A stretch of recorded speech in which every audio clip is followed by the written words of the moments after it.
అందరికీ నమస్కారం అండి. నా పేరు అఖిల్ దుద్యమారి. నిన్న మధ్యాహ్నం నుంచి ఒక వీడియో సర్క్యులేట్ అవుతుంది కొండాపూర్ జోన్లో. ఒక డెలివరీ అబ్బాయి రమేష్ అఖిల్ అనే ఒక అబ్బాయి మా ఎదురుగా ఉన్న ఒక ఫ్లాట్లో, చేలం రెసిడెన్సీ అనే ఫ్లాట్లో 201లో ఇవ్వాల్సిన పార్సల్ అరుణ రెసిడెన్సీ 201లో ఇచ్చాడు.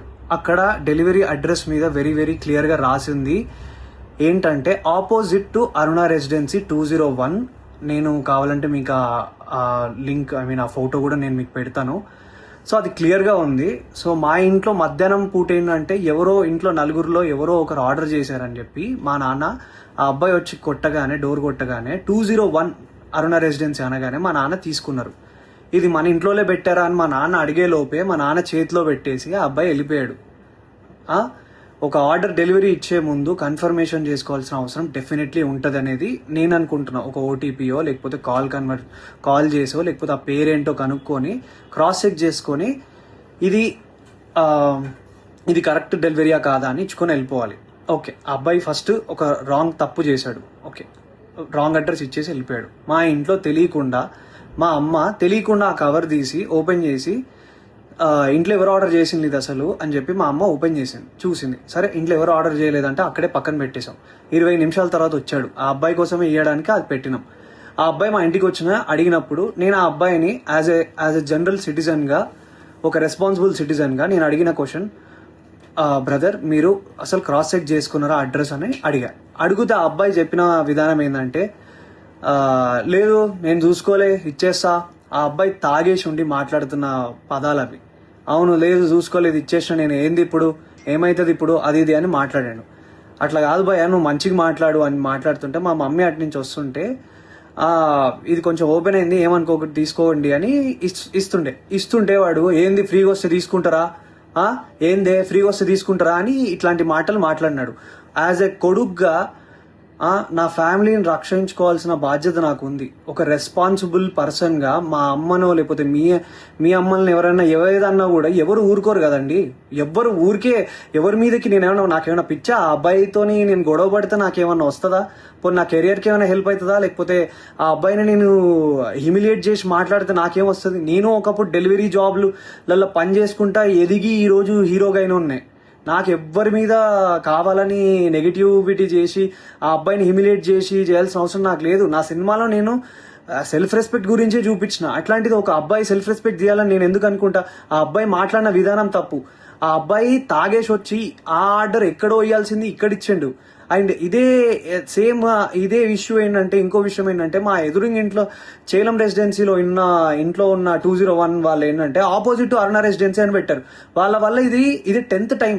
ఒకసారి కాండమ్ ప్యాకెట్స్ వచ్చినాయి, ఒకసారి సిగరెట్ ప్యాకెట్లు వచ్చినాయి.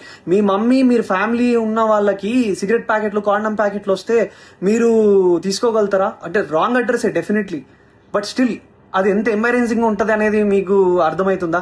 నా మీద అందరు సోషల్ మీడియాలో నిజమేంటో, నా సైడ్ నుంచి ఉన్న స్టోరీ ఏంటో తెలుసుకోకుండా అందరు నా మీద నెగిటివ్ కామెంట్స్ కొడుతున్నారు.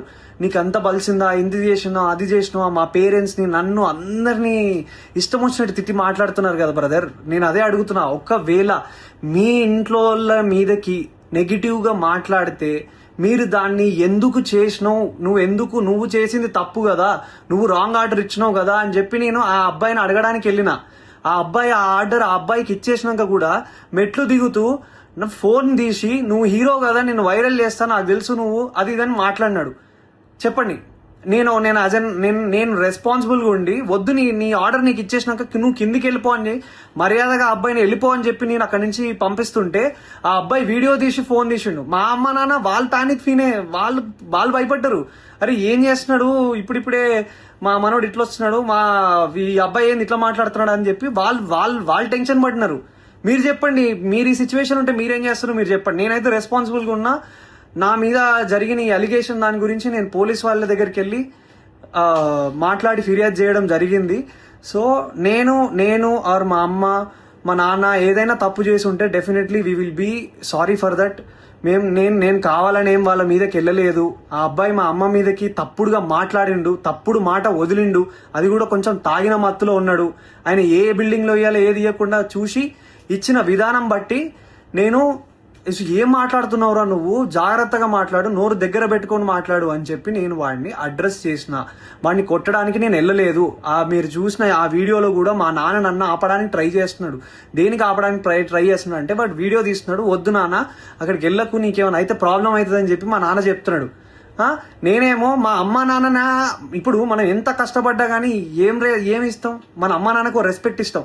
అట్లాంటిది ఏ సంబంధం లేని అసలు మా ఆర్డర్ కాని దానికి మా ఇంట్లోకి వచ్చి మళ్ళీ బై మిస్టేక్గా 20 నిమిషాల తర్వాత మళ్ళీ వచ్చి దానికి నేను ఆ అబ్బాయి వచ్చి ఇష్టం వచ్చినట్టు ఏందే ఫ్రీ వస్తే తీసుకుంటావా అని మీ ఇంట్లో ఉన్న వాళ్ళని ఎవరినన్నా అంటే మీరు ఊరుకోగలుగుతారా బ్రదర్? మీరు చెప్పండి. నాకు నన్ను ఇన్ని మాట్లాడుతున్నారు కదా, I'm able to take it. నాకు ఓకే, నాకేం ప్రాబ్లం లేదు. తప్పు నాదైతే నేను తలొంచుకొని అబ్బాయికి సారీ చెప్పడానికి నాకు ఏ ప్రాబ్లం లేదు. కానీ ఒక డెలివరీ బాయ్ ఆ అబ్బాయి ఇన్స్టాగ్రామ్ ఓపెన్ చేసి చూడండి, హుక్కా బాటిళ్లతోని ఒక బైక్కి సంబంధించిన నెంబర్ ప్లేట్ లేకుండా, కార్కి సంబంధించిన నెంబర్ ప్లేట్లు లేకుండా ఉన్నారు. అలాంటివి ఫోటోలన్నీ పెట్టుకొని, హుక్కా ఫోటోలు పెట్టుకొని ఇవన్నీ చేస్తున్న అబ్బాయి, ఒక డెలివరీ అబ్బాయి చాలా ఇన్నోసెంట్ అని మాట్లాడుతున్నారు కదా. ఆ అబ్బాయి తాగొచ్చిండో ఏం చేసి వచ్చిండో ఎవరికి తెలుస్తుంది? ఎవరు దాన్ని తీసుకురాగలుగుతారో చెప్పండి. నేను రెడీ ఉన్నా. మీరు ఏదంటే అది చేయడానికి నేను రెడీగా ఉన్నా అందరికీ. And once again I request all the media and every one people, నేను ఒక మధ్య తరగతి మిడిల్ క్లాస్ కుటుంబంలో నుంచి వచ్చిన అబ్బాయినే. నేను డెలివరీలు చేసుకొని బతికే వచ్చిన. అట్లాంటి మా అమ్మ మా నాన్న డెలివరీ అబ్బాయిలు వస్తే మజ్జిగిచ్చి పండ్లిచ్చి పంపించిన రోజులు కూడా ఉన్నాయి. మా అమ్మను ఒక మాట అన్నారు, అది తప్పు, అబ్సల్యూట్లీ తప్పు. అది అలా అనడం ఏది కూడా కరెక్ట్ కాదు. అండ్ ఒక సైడ్ డెలివరీ అబ్బాయి నా మీద ఊసింది, నా మీద అన్ని అలిగేషన్స్ చేస్తున్నారు కదా. సీసీటీవీ ఫుటేజ్ ఉంటుంది కదండి, ఆ సీసీటీవీ ఫుటేజ్ తీసుకోండి. సీసీటీవీ ఫుటేజ్ తీసుకోండి, అది కూడా చూసుకొని అప్పుడు మీరు మీడియాలో సర్క్యులేట్ చేయండి. అఖిల్ నిజంగా బలుపెక్కి కొట్టుకుంటున్నాడా అని అప్పుడు వేయండి సార్ మీరు స్టేట్మెంట్లు. అప్పుడు వేయండి సార్ మీరు ఇలాంటి మాటలన్నీ ట్విట్టర్లో మాట్లాడుతున్న ప్రతి మాటలు. ఇప్పుడు కాదు కదా సార్, ఇది తప్పు కదా. ఒక విషయాన్ని కరెక్ట్గా అది నిజమా కాదా అని తెలుసుకున్నాక ఒక ఆరోపణ వేయండి సార్. నేను 100% తప్పు చేస్తే నేను ఆరోపణ తీసుకోవడానికి నేను రెడీగా ఉన్నా. కానీ నేను తప్పు చేయకపోతే నా ఇన్స్టాగ్రామ్లో అండ్ నన్ను డిఫేమ్ చేయడానికి ట్రై చేస్తున్న అందరికీ ఏం ఆన్సర్ చేస్తారు సార్? ఏం ఆన్సర్ చేస్తారు? ట్విట్టర్లో ఉన్న వాళ్ళైనా ఆ పేజెస్లో నుంచి ఒక స్టోరీ, ఒక డెలివరీ అబ్బాయిని ఊరికే సరదాగా నాకేం అవసరం సార్? ఒక హీరోగా ఉండి నాకేం అవసరం? ఒకసారి ఆ డెలివరీ అబ్బాయి జోలికి వెళ్తే నాకేమొస్తుంది సార్? ఆ అబ్బాయి ఏమనకుండా అంటే నిప్పు లేదా పొగ వస్తుందా సార్? చెప్పండి, మీరే చెప్పండి సార్, నాకు అర్థం కావట్లేదు. ప్లీజ్ ఈ విషయాన్ని మీరు దయచేసి అందరూ అర్థం చేసుకోండి. నేను ఏ తప్పు చేయలేదు. నేను అక్కడ జనరల్గా రియాక్ట్ అయ్యాను. మా అమ్మ మీదకి మాట్లాడితే, మా ఫ్యామిలీ మీదకి మాట్లాడితే నేను రియాక్ట్ అయ్యాను. అది నేను ఒక హీరోగా ఉన్నాను కాబట్టి అది డెఫినెట్లీ తప్పుగానే, అది తప్పే, నేను కూడా ఒప్పుకుంటున్నా. అలా అంత అగ్రెసివ్గా రియాక్ట్ అవ్వాల్సిన అవసరం లేదేమో. కామ్గా ఉండి వెళ్ళి స్టేషన్లోకి వెళ్ళి చెప్పాల్సిందేమో. కానీ ఆ అబ్బాయి తాగిన మత్తులు ఇంకేదైనా చేస్తే ఎవరు సార్ రెస్పాన్సిబిలిటీ? సో నేను తీసుకోవాల్సి వచ్చింది. అండ్ ఆ అబ్బాయి క్లియర్గా బ్లాక్మెయిల్ చేస్తున్నాడు. నా వీడియో తీస్తా అని చెప్పి ఆ వీడియో పెట్టాడు. అండ్ ఇది నేను చెప్పాలనుకుంది ఇది సార్. ఇంకా మీ ఇష్టం. Thank you. జై హింద్.